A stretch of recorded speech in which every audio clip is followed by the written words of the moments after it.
Welcome to Succeed Even If. I'm Tom Marcoux. And I'm Johanna McLeod. This episode is Succeed Even If You Must Take Action While You're in a Low Mood, Feeling Overwhelmed. Johanna, when's the time that you were feeling in a low mood and you still had to do something? I had to get up earlier than I usually do in order to give insulin to my cat. Oh, I see. So to preserve your cat's life, Yes, you had to change your schedule around all around. and you had to push yourself even though you were exhausted in the morning. That's right. Well, I'm with you. And the important thing that we see here is that when you have to take action, even if you are in a low mood, even if you are feeling overwhelmed, is that how you go about using strategy to build yourself up, strengthen yourself, so that even if you don't feel good, you feel capable. So we're going to use the word get. We need to get stronger. G-E-T. The first letter is G, and it stands for gather your resources. Sometimes we don't really realize that our resources are a whole spectrum of elements of our life. Our resources can include, like, there's a particular friend who always lifts your spirit. So you can make sure that during your tough week, you have conversations, maybe a brief phone call. I have a particular friend, we have kind of a tradition of talking to each other on Thursday nights. This always brightens my day, brightens my week.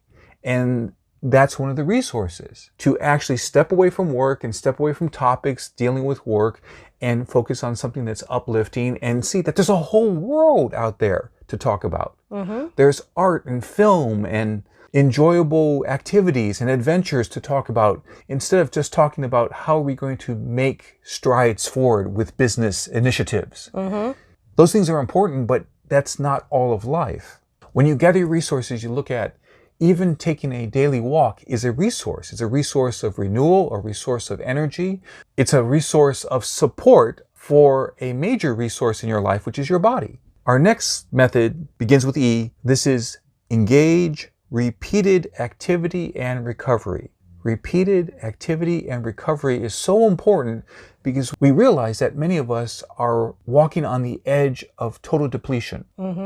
Sleep deprivation. We get really intense, and what do we drop? We may drop exercise. We may drop activities with friends. We may drop those things that lift our spirits. So if things get really intense at work and we have super deadlines, we tend to drop the afternoon walk on your break. It seems like we drop the things that we need most.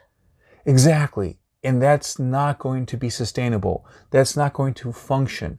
And particularly if you notice that you have a low mood, you realize that often if you have a low mood, it's contagious, which means that you don't get a yes from a prospective client. You don't get a yes from a coworker. You don't get a yes from a co-founder, whoever you need a yes from, because your low mood brings them down. It's like you're an emotional sink. Like a sinkhole. Yes. Right. You may be doing your best to put on a smile and to pretend, but people can feel vibes. They can feel the vibrations. They can feel that something's off and they don't feel good around you and they don't know why. But they might avoid talking to you, or they might avoid bringing up certain topics that you need to hear about because they just don't want to deal with it. So we must have activity and then recovery, activity, then recovery, activity, then recovery. It's got to be regular. It's got to be something that means that you will feel better. I find for myself that I will actually engage with assembling a jigsaw puzzle while listening to certain dialogue from a certain program as if I was listening to radio. That works for me because I also write dialogue. I'm a novelist, among other things I do, and that renews my energy.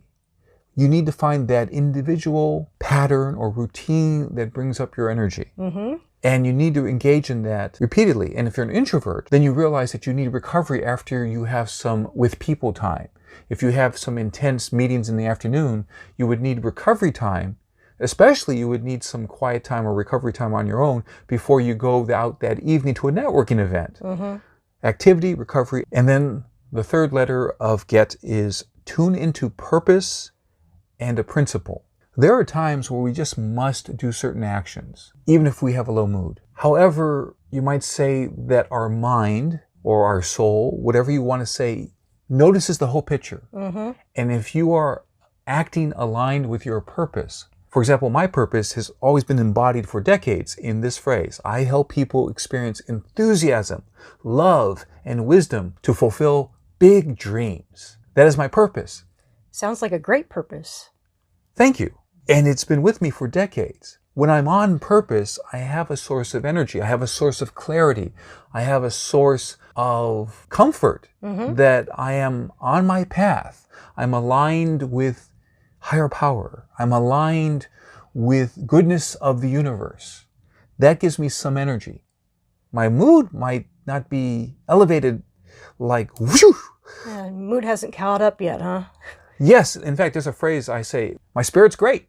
My body is catching up. The idea is we focus on purpose, and that can empower us on the mind level, on the total person level. And then a principle. For example, often it takes less time to do something than to dread it. That might be a principle that somebody might use. It'll take less time to do it than to dread it. And that can help you. If there is something that I can do immediately and just get it off the plate so I don't have different duties or commitments that are hanging over my head.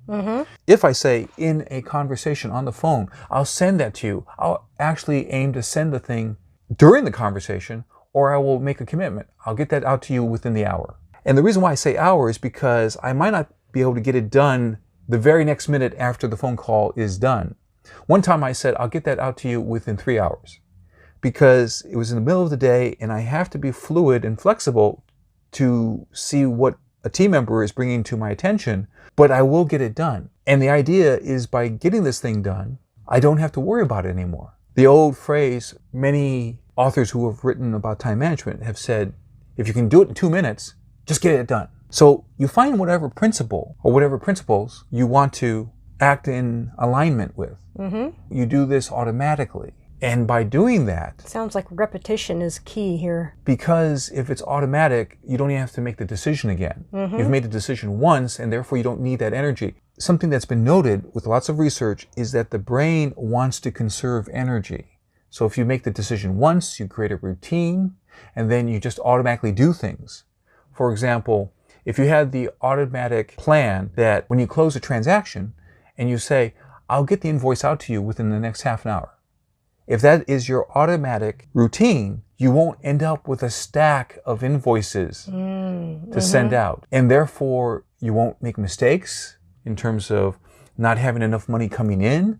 You won't forget about what you agreed to for the particular invoice details. And you will be able to move forward because it is a routine, which means you're not deciding about it. Am I going to do this? Am I not going to do it? You'll be able to do it automatically, and that will conserve energy too. So you don't need to wait or build up strength to get it done. It's an automatic thing. That's a principle. Do things by setting an automatic routine. By the way, this looks like an opportunity for a Marcoux moment. That's when I share an excerpt from one of my 48 books that are up on Amazon right now. The book we're going to talk about is Darkest Secrets of Making a Pitch for Film and Television.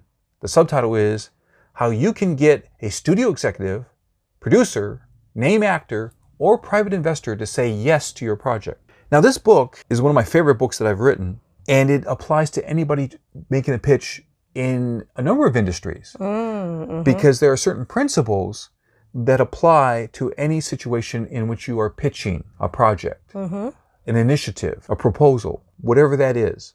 On page 43, Darkest Secret number 7, some people will try to make you fail.